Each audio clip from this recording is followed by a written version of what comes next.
Hey guys, tonight we're stepping back in time all the way to the cold, unforgiving lands of the Norsemen. Imagine the biting wind, the salt spray on your face, and the rhythmic creak of a longship as it cuts through the gray waves. You're on a raid. Not for glory, not for plunder, but to prove yourself to live a life worthy of song. You stand on the shore, a shield in one hand, an axe in the other. Your heart is a drum against your ribs, a wild rhythm of fear and anticipation. The sun is a pale disk struggling to pierce the perpetual gloom of the northern sky, and the air smells of wood smoke and damp earth. You see the enemy's formation, a solid wall of shields and spears, and you know with a certainty that chills you more than the wind that not everyone who stands here with you will return home. In fact, you probably won't survive this. And if you're a true Viking, you don't want to. So before you get comfortable, take a moment to like the video and subscribe, but only if you genuinely enjoy what I do here. Let me know where you're listening from in the comments below and what time it is for you. Now dim the lights, maybe turn on a fan for that soft background hum, and let's ease into tonight's journey together. You're a young Viking warrior, barely old enough to grow a proper beard, but with a fire in your heart that burns hotter than any forge. You've lived your whole life for this moment, for the clash of steel, the roar of your brothers, and the chance to die with honor. In your mind, there's no greater fate than to fall in battle sword in hand, a testament to your courage and your strength. This isn't just a philosophy. It's the very core of your being. You see the world through a lens of fate, or weird, a belief that your destiny is woven into the great tapestry of the cosmos from the moment you're born. And for a Viking, that tapestry almost always ends on the field of battle. The sun glints off the edge of your axe, a single sharp line of light in the dim morning. You've been trained since childhood for this. You learned to swing an axe before you could read, to hold a shield steady, before you could write your own name in runes. The sagas, the epic tales of great heroes, were your bedtime stories. And every hero's journey ended not in quiet old age, but in a final glorious confrontation. You were taught to fear not death itself, but a death without honor, to die of sickness, to grow old and weak, to fade away in your bed like a common thrall. That was the true horror, the ultimate shame. You push forward with the rest of your war band, a tide of iron and fury crashing against the enemy's shield wall. The noise is incredible, a deafening symphony of screams, battle cries, and the wet thud of axe on wood and flesh. Your arm swings a blur of muscle and metal, and you feel the jarring shock as your axe bites deep. There's no time for thought, only instinct. Your feet move your shield blocks, and your arm delivers the blow. This isn't the romanticized version of battle you hear about in the halls. It's a messy, terrifying chaos. You slip on mud and blood, and for a terrifying moment, your balance is gone. You see a spear point coming for you, a sharpened piece of iron that promises to end your brief, violent story. You feel the cold metal slide between your ribs, a sharp burning pain that takes your breath away. Historians still argue whether Vikings truly wished to die in battle, or if it was more a cultural ideal they strove for a way to cope with the brutal reality of their lives. Was it a genuine desire or just a powerful social pressure? Either way, the belief was a powerful motivator, a way to transform the terrifying prospect of death into a noble, even beautiful thing. You see it in the eyes of the men around you, the grim determination, the raw courage. They are facing death not with despair, but with a strange, almost manic joy. A quirky tidbit, some scholars believe that the reason we find so few large Viking burials with great riches is that most warriors simply didn't live long enough to become wealthy enough for such a send-off. The average life expectancy was brutal, and glory was often a fleeting youthful thing. You feel the world begin to fade to gray around the edges, the sounds of battle becoming a distant hum. The pain is intense, but oddly, it's also liberating. This is it. This is what you were made for. This is the moment you've been preparing for your entire life. As your knees buckle and you fall, you look up at the sky, and for a moment you swear you see a faint shimmering light in the clouds.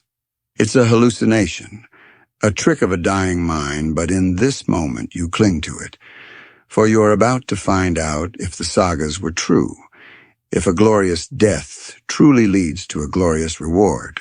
The world goes black for a moment, and then there's light. A strange, shimmering golden light that doesn't blind you, but illuminates everything with a soft, warm glow. The roar of battle fades entirely, replaced by a sound like distant thunder and a chorus of voices, both deep and high, singing a song you don't understand, but that feels ancient and right. You don't feel the wound in your chest anymore. The pain is just gone. You find yourself standing not on the muddy, bloody battlefield, but on a vast open plain, a place of impossible beauty. The sky is a deep, impossibly blue, and a massive, awe-inspiring hall stands before you, its great doors open wide. This is it. This is Valhalla. The sagas and Eddas, the great Norse texts, are your guide here. They describe this place, the Hall of the Slain, as a grand, magnificent palace with a roof made of golden shields held up by spears. Its walls are woven with the bodies of slain warriors, and its 540 doors are so wide that 800 men can march abreast through each one. This isn't just a building. It's a testament to the might and glory of the warriors who died to earn their place inside. And you, a humble warrior from a small village, have done just that. You can't help but feel a little out of place, a little overwhelmed. You've heard the stories, of course, but to see it in person is something else entirely. As you approach the great doors, you see others like you, warriors, who have just arrived, their faces a mix of wonder and relief. You see men from different clans, from different raids, all united in this one place. The air is filled with the smell of roasting boar and the sweet, heady scent of mead. This is the reward, the eternal feast that awaits every warrior who dies with their weapon in hand. Inside the hall is even more impressive than it looked from the outside. The tables are groaning under the weight of food, and the drinking horns are never empty. The resident cooks Andrimnir, the boar, and Eldrimnir, the cauldron, provide endless feasts. Every night the boar is cooked and eaten, and every morning it is reborn whole, ready for the next meal. It's a surreal, wonderful reality. The main pastime is to drink, eat, and listen to the tales of the other warriors. This is a place for camaraderie, for feasting, and for reliving the glory of your life. But it's not all fun and games. Every day, the Einarjar, as you and the other warriors, are now called wake up, don their armor, and fight a grand, glorious battle on the plains outside the hall. You clash with your comrades, hone your skills, and fall in mock combat only to rise again whole and ready for the nightly feast. This is the core of Valhalla, a never-ending cycle of feasting and fighting a perfect existence for a warrior. A quirky historical tidbit, the belief in Valhalla wasn't universal among all Norsemen. Some scholars believe it was a concept primarily for the elite, the powerful chieftains and kings, a way to ensure their followers' loyalty and bravery. The average warrior might have had a more humble or perhaps more terrifying destiny. For them, the afterlife might have been Niflheim, a cold and misty realm, or Helheim, ruled by the goddess Hel, where the dead simply faded into nothingness. The idea of Valhalla as a grand feasting hall for all brave warriors may have been a later development or a simplification of a more complex belief system. Historians still argue whether the concept of Valhalla was a genuine spiritual belief or a sort of cultural political tool to encourage men to fight without fear. Was it truly about the afterlife? Or was it a form of social control, a way to get people to risk their lives for their leaders? The fact is, in your current state, you don't really care. You're here, the mead is excellent, and the promise of tomorrow's battle fills you with a sense of purpose you've never felt before. You see the gods themselves, Odin, the All-Father and his divine court, at a high table observing the feasting with a strange mixture of pride and something else, something that looks a lot like a burden. Odin in particular seems to have a weight on his shoulders that even the most massive of giants could not carry. He knows something you do not, and you will learn about that something later. For now, you are in Valhalla, a place you were taught to aspire to since childhood, a place where honor and courage are the only currencies that matter. It is everything you were promised and more. Before you reached the pearly gates of Valhalla, your journey was a lot less poetic. It was messy. It was brutal. Let's rewind a little bit and remember that moment on the battlefield. The moment the spear hit you. The sagas glorified death in combat, but the reality was a whole lot less dignified. You probably don't remember this, but the force of the blow was sickening, a sudden jolt that knocked the wind out of you. You felt the tip of the spear push through your tunic and the coarse wool of your undergarments, and then it hit something hard, a rib, which cracked with a sound like a dry twig snapping. Then the burning pain as it went deeper.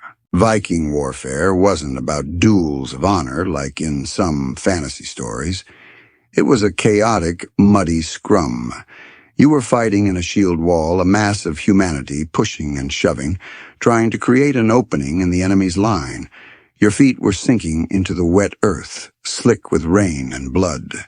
The air was thick with the scent of sweat, fear, and iron. It was a cacophony of groans, battle cries, and the terrifying thwack of axes hitting shields.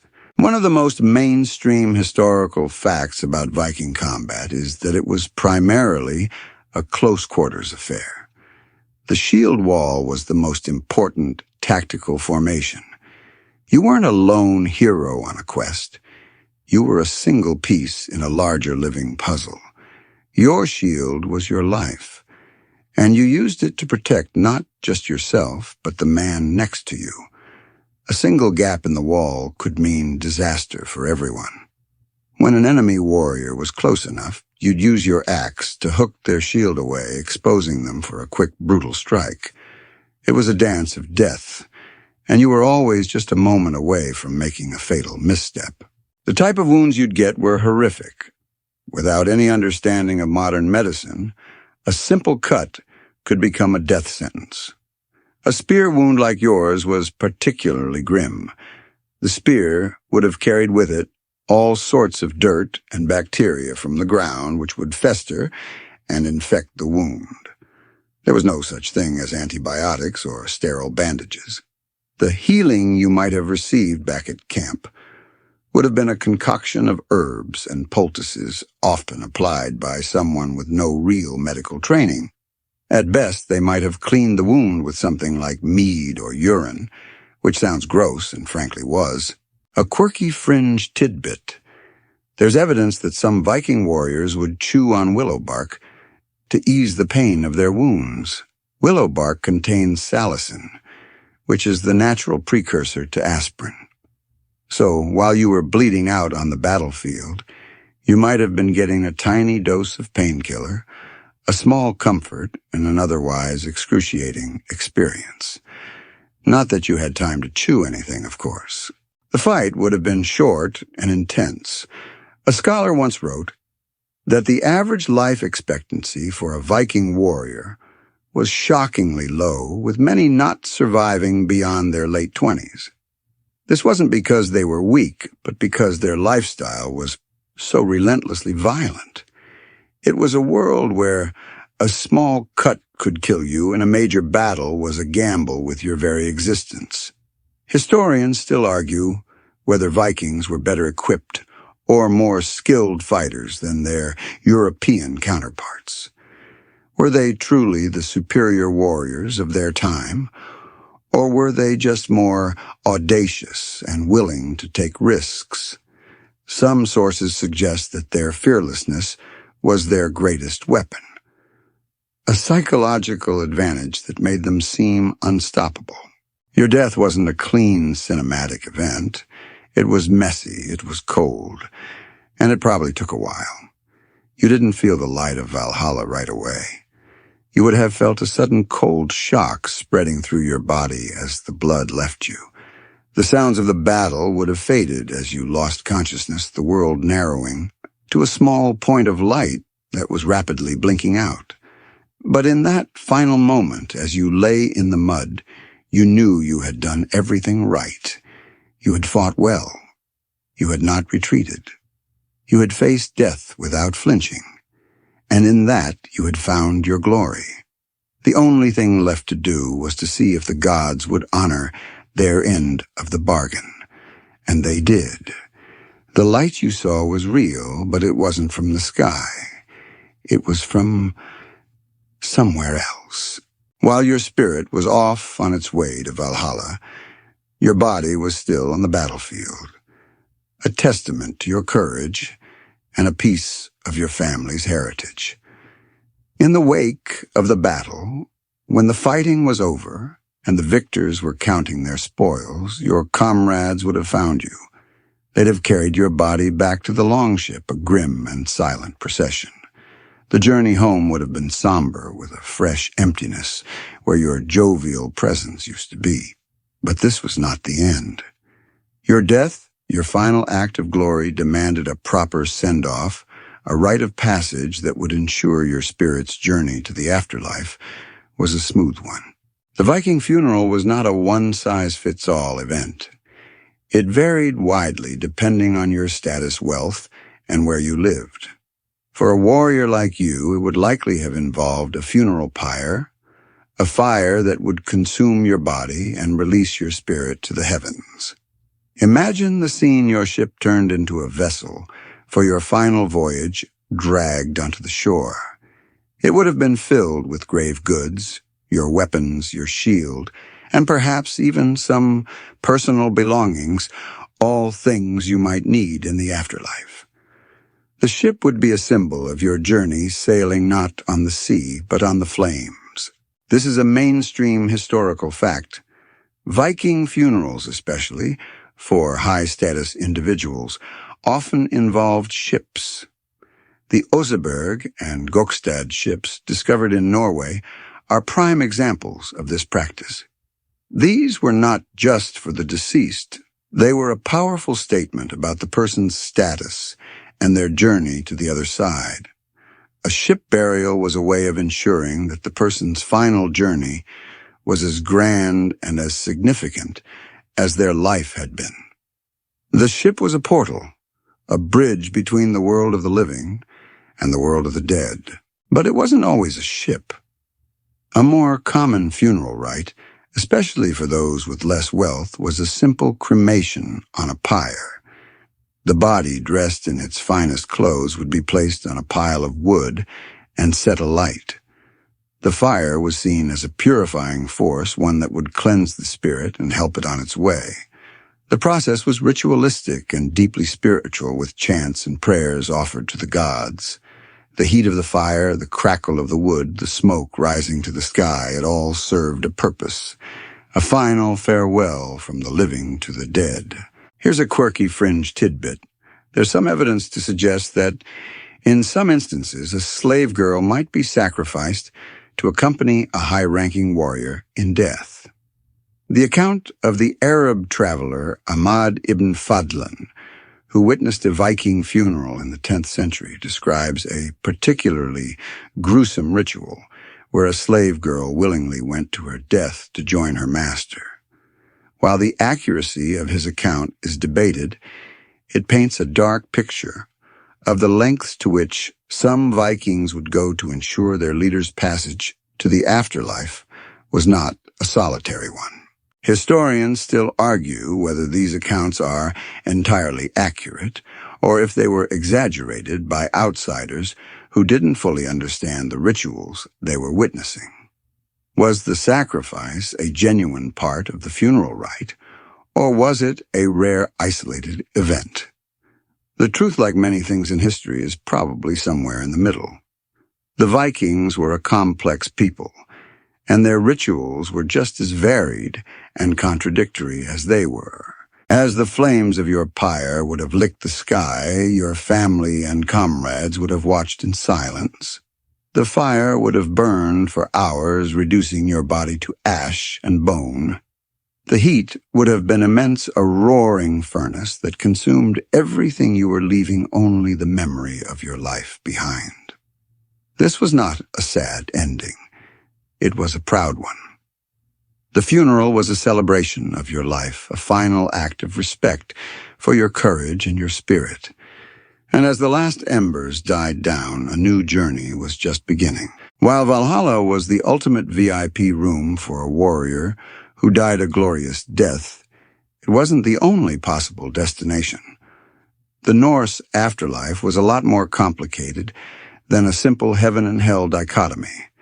It was a sprawling, multifaceted universe with various realms for different kinds of souls.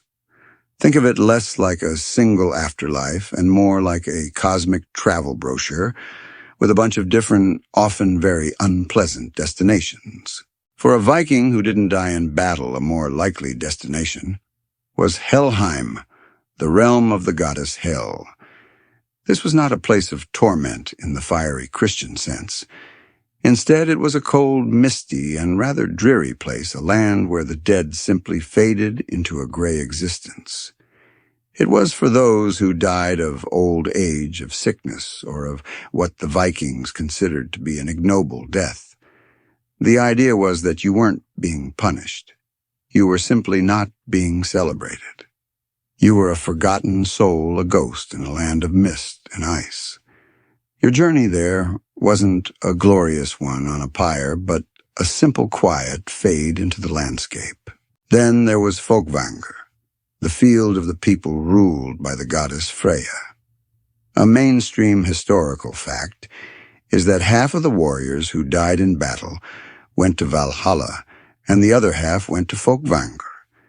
This might sound like a consolation prize, but it was just as respected. Freya's Hall Sessrumnar was a place for warriors, and some scholars believe it was a more feminine, less rowdy version of Valhalla. Instead of constant feasting and fighting, it might have been a place of honor and a different kind of reward, though the specifics are much less clear in the surviving texts. A quirky or fringe tidbit is that some scholars believe there were other minor realms as well. For example, the sea itself was considered a final resting place. Sailors and fishermen who drowned might have gone to the hall of the sea goddess Ran, where they were trapped in her nets at the bottom of the ocean. This wasn't a place of punishment, but a sort of watery existence, a final reflection of their life's works. It's a testament to how deeply the Norsemen's beliefs were tied to the world they lived in. The land, the sea, and the sky all had a place in their cosmology. Historians still argue whether the concept of Folkvanger was a separate belief entirely, or if it was a later addition to the Norse mythos. Was it always a part of the warrior's afterlife, or did it develop to accommodate those who couldn't fit into the narrow, masculine ideal of Valhalla? The existence of different realms highlights a key aspect of Norse beliefs. The afterlife was not about morality, but about the manner of your death. You weren't judged for your deeds on earth, but for how you met your end. Dying bravely, axe in hand, was the key to unlocking the best of the afterlives. So while your spirit now resides in Valhalla, drinking mead from an endless horn, and fighting with your newfound comrades, remember that it was your final moment on the battlefield that determined your fate.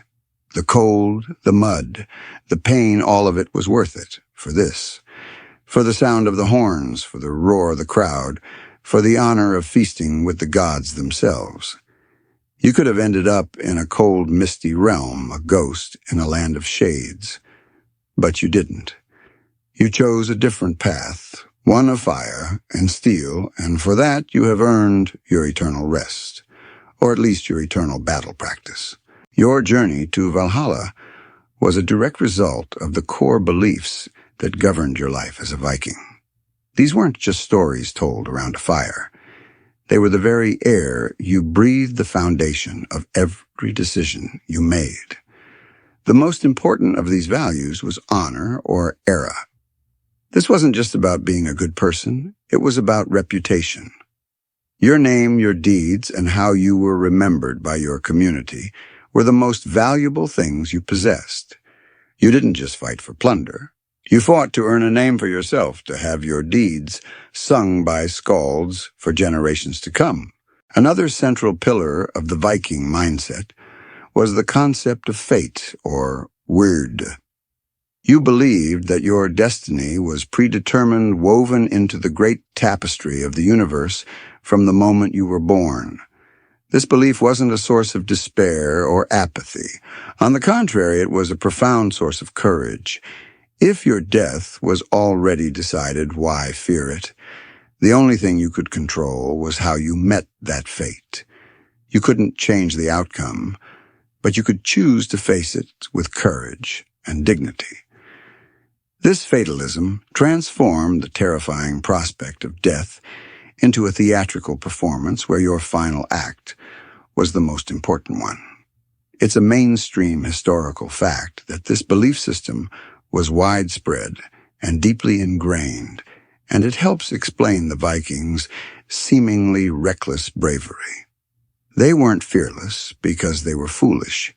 They were fearless because they believed they were simply playing out a role already written for them. The third crucial value was courage, or hugi. This was the quality that allowed you to face your word with honor. It wasn't about being immune to fear. You were human, after all, but about acting despite it. The ultimate act of courage was to face death head-on in a glorious battle, because that was the only way to ensure your name would live on. The worst fate wasn't to die, but to live a long, cowardly life and be forgotten. A quirky tidbit, some sagas tell of Vikings who would sing songs or even compose poetry just before they died as a final act of defiance and a way to cement their legacy. A sort of live-streamed pre-death performance to ensure maximum honor. Imagine your friends gathering around your body, not to mourn, but to tell a story about how you faced death with a song on your lips. Historians still argue about the true nature of this fatalism. Was it a genuine religious belief, or was it a cultural construct designed to motivate warriors and maintain social cohesion? Did they truly believe in an unchangeable fate, or was it a convenient excuse for their often violent way of life? The truth, as always, is probably a blend of both.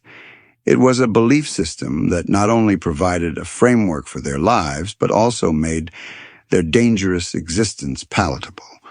You didn't feel the weight of your choices because they weren't really your choices to begin with.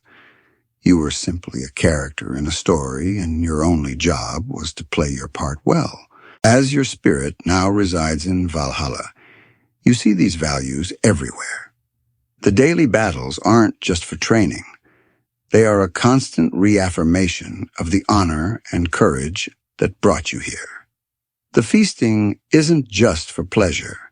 It's a celebration of lives well lived, a chance for every warrior to share their story and have their name heard.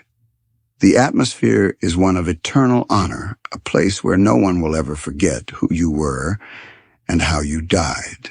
In a world where life was short and brutal, Your legacy was the only thing that could truly last forever. As you sit in Valhalla, a place of feasting and eternal combat, you can't help but feel a strange sense of familiarity with the other warriors. You recognize the glint in their eyes, the scars on their bodies, and the shared understanding of what it took to get here. But there was one symbol, a dark and powerful one, that united many of you in life and in death, the Raven Banner. This was more than just a piece of cloth.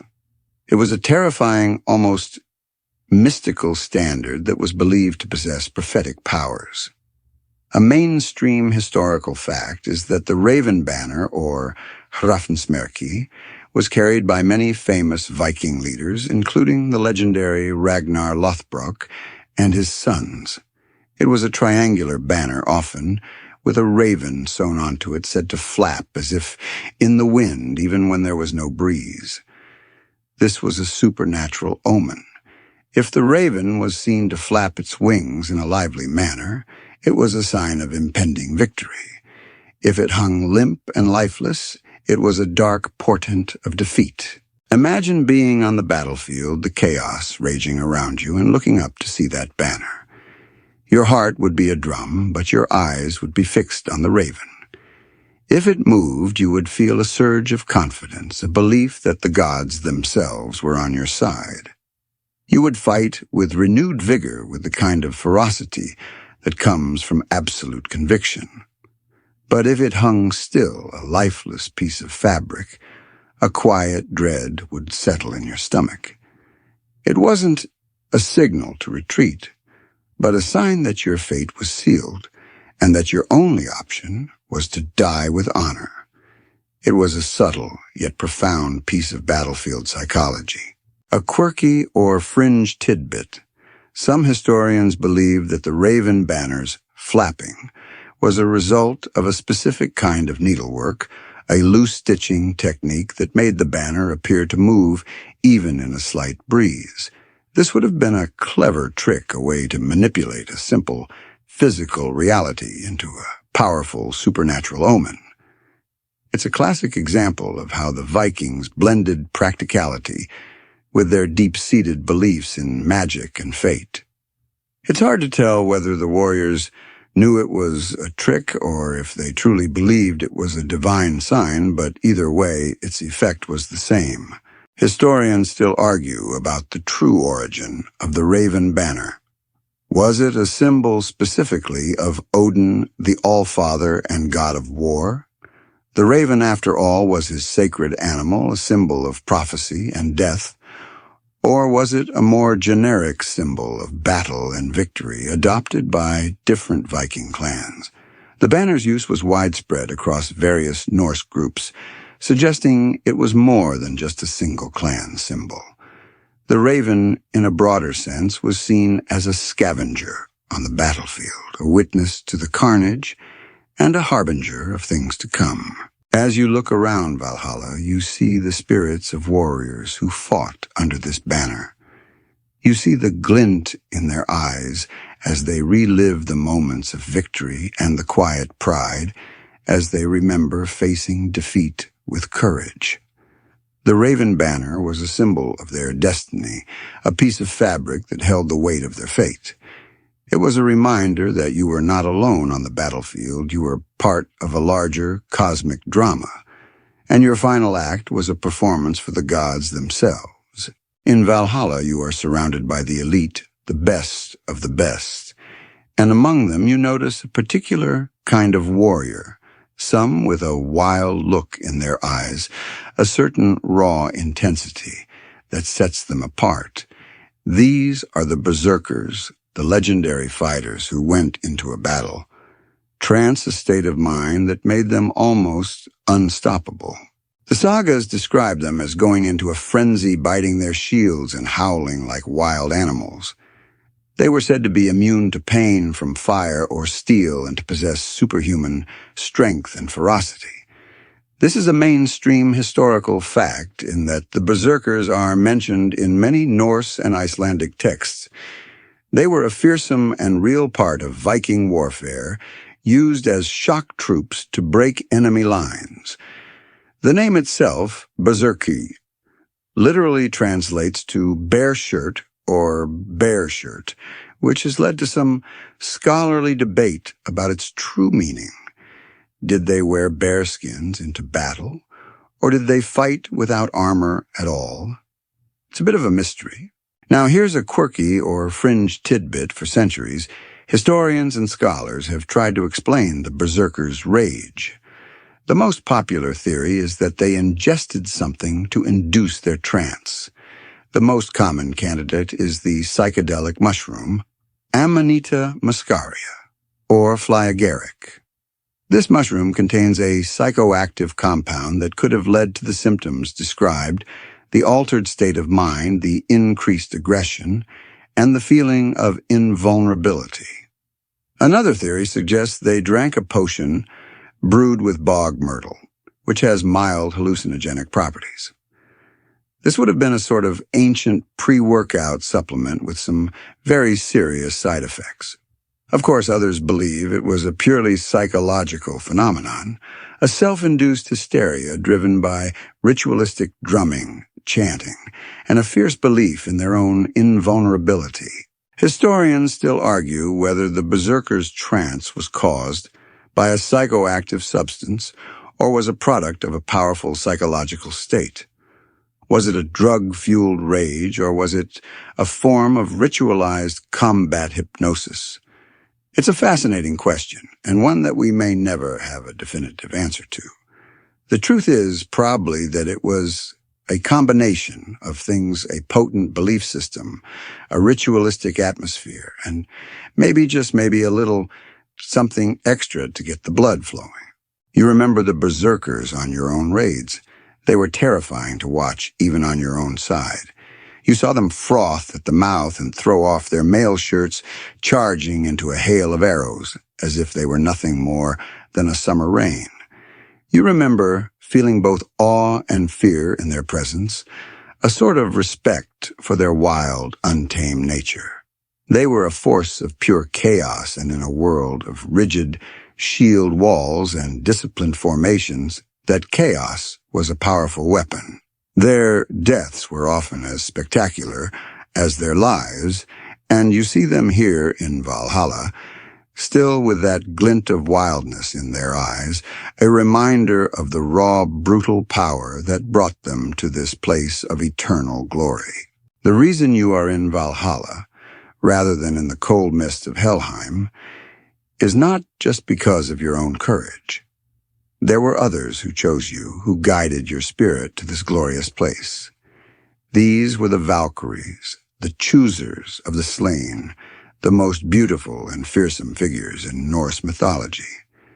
They were the ones who rode above the battlefields, their horses' manes a storm cloud, and their spears flashing with lightning, seeking out the bravest warriors to bring back to Valhalla. A mainstream historical fact is that the Valkyries served as Odin's handmaidens. Their primary role was to select half of the heroes who died in battle and escort them to Valhalla, where they would join the Einherjar, the very warriors you now call comrades. The word Valkyria literally translates to chooser of the slain. These weren't just passive escorts. They were powerful supernatural beings who played a direct role in determining a warrior's fate. They were often depicted with helmets, shields, and spears riding through the sky, a sight that must have been both terrifying and reassuring to a dying warrior. To see a Valkyrie was to know your journey to a glorious afterlife was assured. A quirky or fringe tidbit about the Valkyries is that they were not always seen as benevolent, beautiful figures. In some of the earlier sagas and poems, they were portrayed as much more sinister, even malevolent beings. They were sometimes associated with blood death and the macabre, weaving the fate of men into a bloody loom and drinking the blood of the slain. This version of the Valkyrie is a far cry from the more romanticized image we have today, suggesting a more complex and frightening role in the Norse cosmology. They weren't just guides, they were also a part of the grim reality of battle. Historians still argue whether the concept of the Valkyries was a consistent belief across all Norse cultures, or if it evolved over time. Was the image of the beautiful heroic maiden a later addition meant to soften the terrifying reality of their role? Or was the older, more gruesome depiction the original and more widespread belief? The truth is that the sagas themselves are not always consistent, and beliefs varied from region to region, and from one storyteller to the next. For you, in your final moments on the battlefield, the sight of a Valkyrie would have been the last thing you saw, the final proof that you had done everything right, that your death was not in vain. You would have felt a strange mixture of relief and pride as you were chosen. The feeling would have been one of being lifted, carried away from the cold, muddy ground and into the heavens. You wouldn't have felt the pain of your wound, only the thrill of your final, glorious journey. The Valkyries were the cosmic recruiters, the ones who ensured that the best and bravest warriors of the living world would find their way to the eternal battlegrounds of Valhalla. While the sagas are filled with tales of powerful male warriors, it would be a mistake to assume that Viking society was only made up of men. As you settle into the rhythm of Valhalla, you notice that a few of your comrades are not men at all. The notion of the Shieldmaiden is a powerful and fascinating one, a testament to the complex and often surprising reality of the Viking world. A mainstream historical fact is that there is archaeological and historical evidence to suggest the existence of female warriors. A recent Ohem revelation confirmed that a famous burial in Berka, Sweden, once believed to be a male warrior, was in fact a woman. This discovery, based on DNA analysis, provided concrete proof that at least some women held high status as warriors and were buried with the full regalia of their profession, swords, shields, and all. While this doesn't mean that every woman was a warrior, it does shatter the traditional image of Viking society as being strictly segregated by gender. The sagas themselves, while often romanticized, are filled with stories of shieldmaidens such as Lagertha, a fierce warrior mentioned in the Gesta Danorum. These women were not just passive figures. They were leaders, raiders, and strategists. They fought alongside men and in some cases led them. This challenges the common perception of Viking women as only being confined to domestic roles. In fact, a woman in Viking society had significant rights, including the ability to own property and even initiate divorce. They were far from being powerless. A quirky or fringe tidbit is that some of the myths about shield maidens may have been a way of reinforcing gender roles rather than challenging them. For example, some sagas tell of women who had to choose between being a great warrior and a great wife and mother, suggesting that the two roles were often seen as incompatible. It's a bit like a cautionary tale. Sure, you can go out and be a hero, but remember what you're giving up. The legend of the Shield Maiden could have been both an aspirational figure and a moral lesson, all rolled into one. Historians still argue whether the Shield Maiden was a widespread reality or a rare exception. Was the Berka grave a one-off, or is it a hint of a much larger, untold history? The answer is probably somewhere in the middle. It's likely that female warriors existed, but were not a common sight, making them all the more legendary. The warrior, you are the one now in Valhalla, would have seen these women as rare, but respected equals their courage as potent and their honor as profound as any man's. The concept of honor, after all, was not limited by gender. It was a universal currency in a world where only the strong survived. The world of the Vikings wasn't just shaped by steel and bravery. It was also guided by the subtle, mystical power of the runes. These weren't just an alphabet. They were a system of divination and prophecy, a way of communicating with the gods and understanding the will of fate. As a warrior, you wouldn't just use them to write your name. You'd use them to seek guidance on the battlefield. A mainstream historical fact is that runes were indeed used for more than just writing. They were carved onto amulets, weapons, and runestones to invoke protection, prosperity, or to honor the dead. Each rune had a specific meaning, a name, and a story, and together they formed a complex language of symbols. The Elder Futhark, the oldest version of the runic alphabet, had 24 symbols, each one tied to a different aspect of the cosmos. For example, the Tewaz rune, representing the god Tyr, was often carved onto a sword or spear to ensure victory in combat. The Algiz rune, symbolizing a protective elk, was used to ward off evil. The runes were a way of tapping into the hidden power of the universe, a silent language that only the initiated could understand. A quirky or fringe tidbit is that some of the most famous runic inscriptions are actually not about great battles or epic sagas, but about mundane, everyday matters.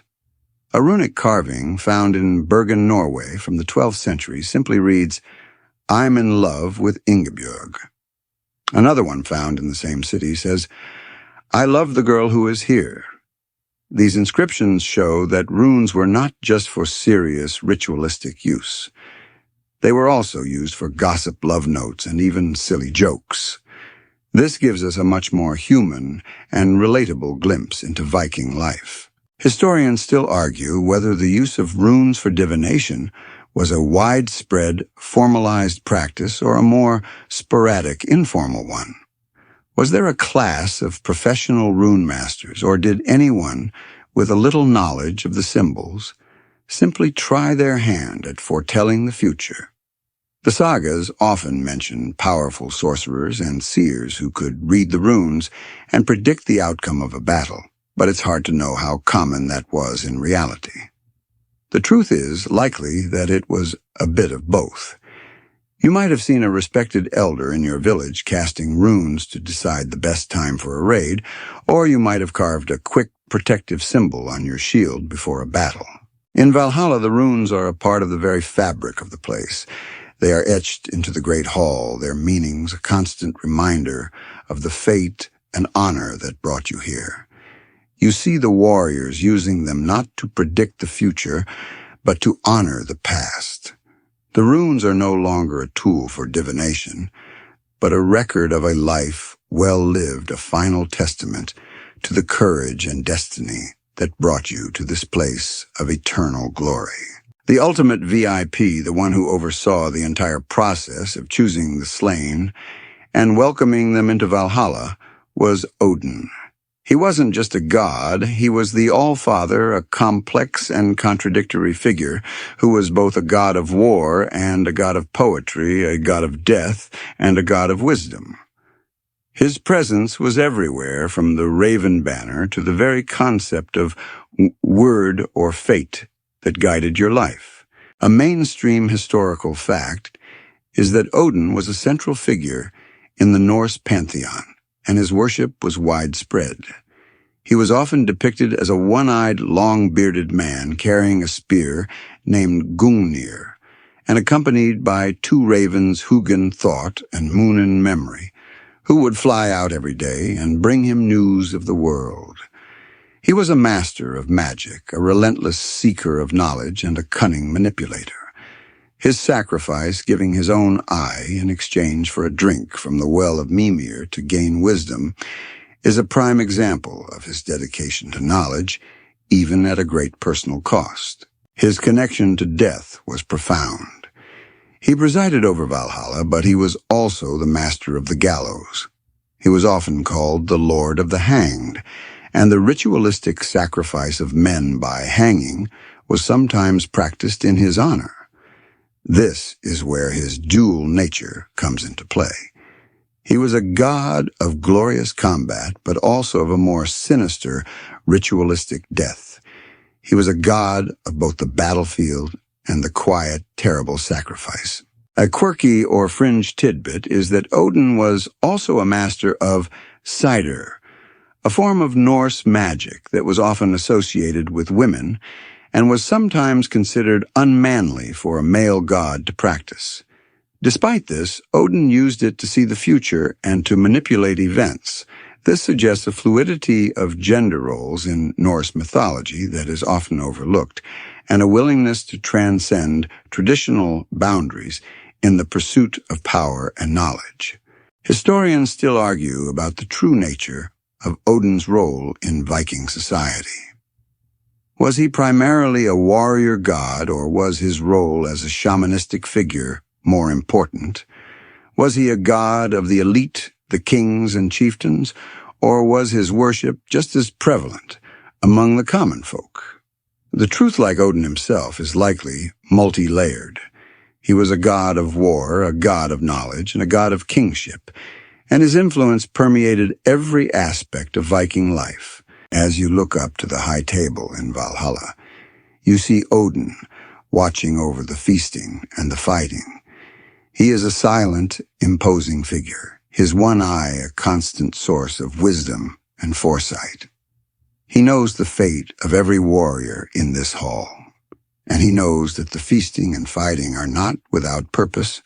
They are preparations for the ultimate battle, the final conflict of Ragnarok. The life you lived, the death you died, and the eternal glory you now possess are all a part of his grand cosmic plan.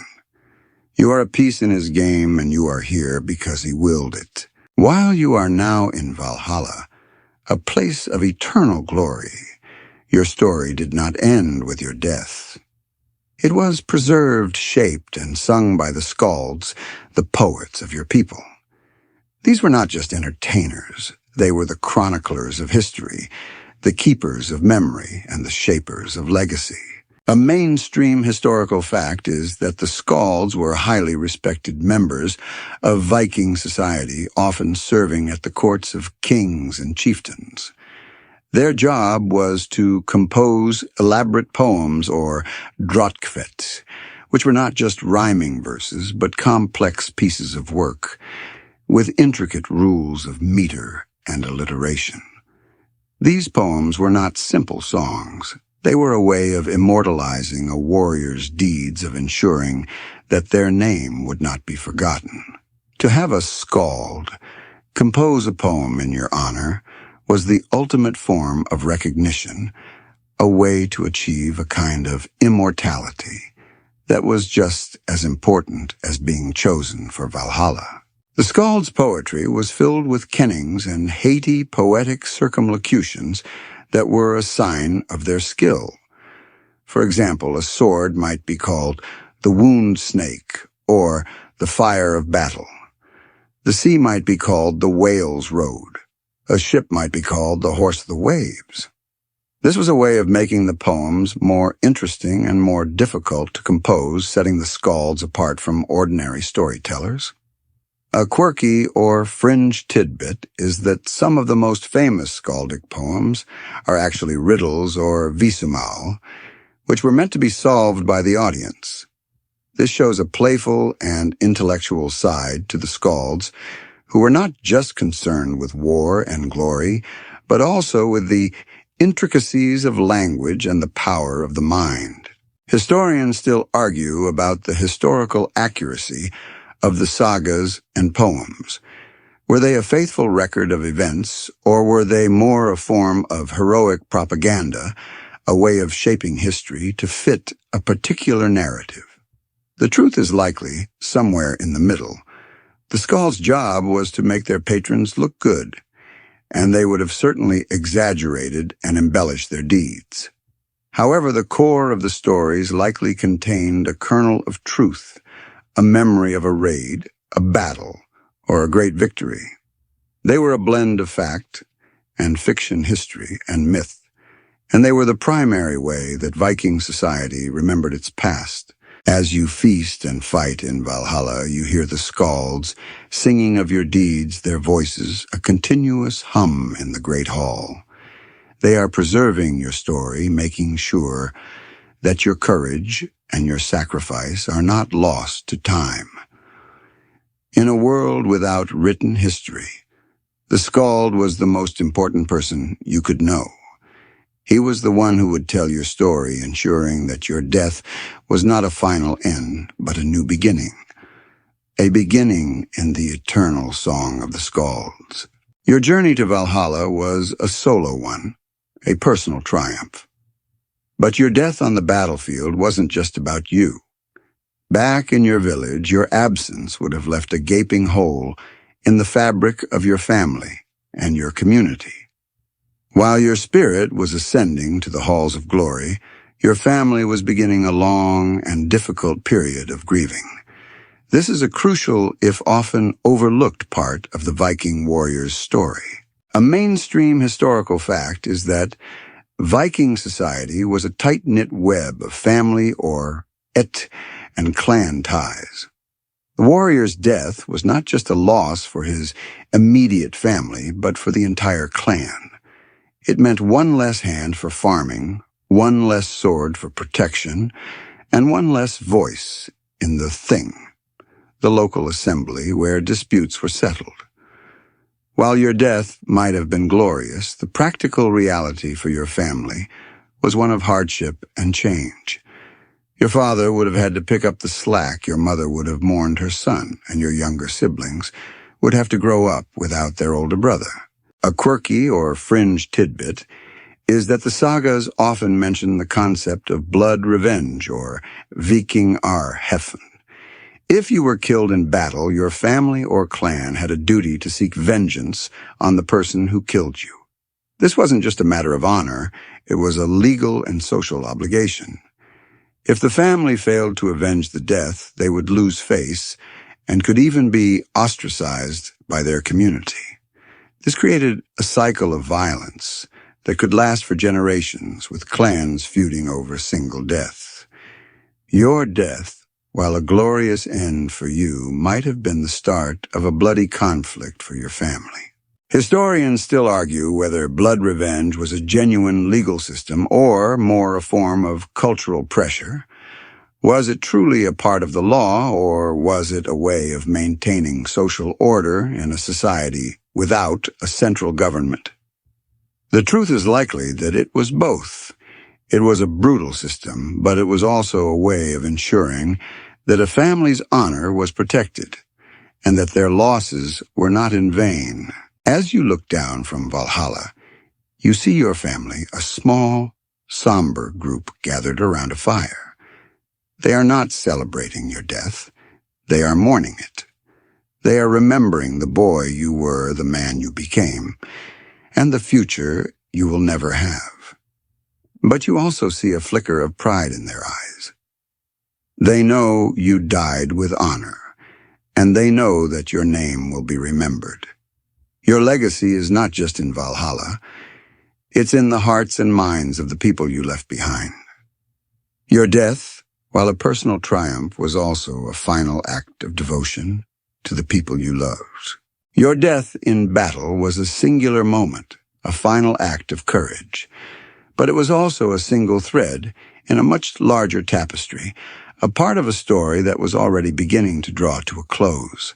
The Viking Age, the era of raids, exploration, and glorious death, was not destined to last forever.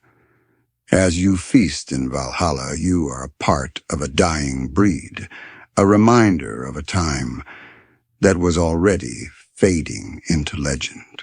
A mainstream historical fact is that the Viking Age, generally dated from the late 8th to the mid-11th centuries, didn't end with a single dramatic event. It was a slow and complex decline driven by a number of factors. The most important was the rise of powerful centralized kingdoms in Scandinavia. The kings of Norway, Denmark, and Sweden began to consolidate power, and as they did, they had less need for independent roaming bands of warriors. They began to use their resources to build permanent armies and navies, and the era of the small, independent longship crew was coming to an end. Another major factor was the conversion of the Norse people to Christianity. This didn't happen overnight, and it was a slow, often violent process. But as the new faith took hold, the old beliefs, the ones that gave meaning to a glorious death and a place in Valhalla, began to wane. A Christian warrior might still fight with courage, but his ultimate goal was not to die for Odin, but to live a life worthy of the Christian God. The very foundation of the Viking warrior's identity was being eroded by a new set of beliefs. A quirky or fringe tidbit is that the Vikings themselves were often at the forefront of this change. Many of the great Viking leaders, like Harald Bluetooth, were instrumental in converting their people to Christianity, often for political reasons. They saw the advantages of a new unified religion that could help them consolidate their power and integrate their kingdoms with the rest of Christian Europe. This means that the very people who embodied the Viking spirit were also the ones who helped to bring it to an end. Historians still argue about what exactly led to the end of the Viking Age. Was it the rise of kingdoms, the spread of Christianity, or simply a shift in trade routes and a change in the European balance of power? The truth is that it was likely a combination of all of these factors, a perfect storm of political, cultural, and economic changes that made the Viking way of life no longer sustainable. As you look around Valhalla, you see the last of the great warriors. The ones who came here were the final true believers in a world of gods and glory. You are a part of a legacy that will be remembered not as a historical footnote, but as a legendary era, a time when a man could live and die by his own hand, with his fate in the stars and his courage in his heart. The Viking Age is over, but its story, your story, is just beginning. Sweet dreams.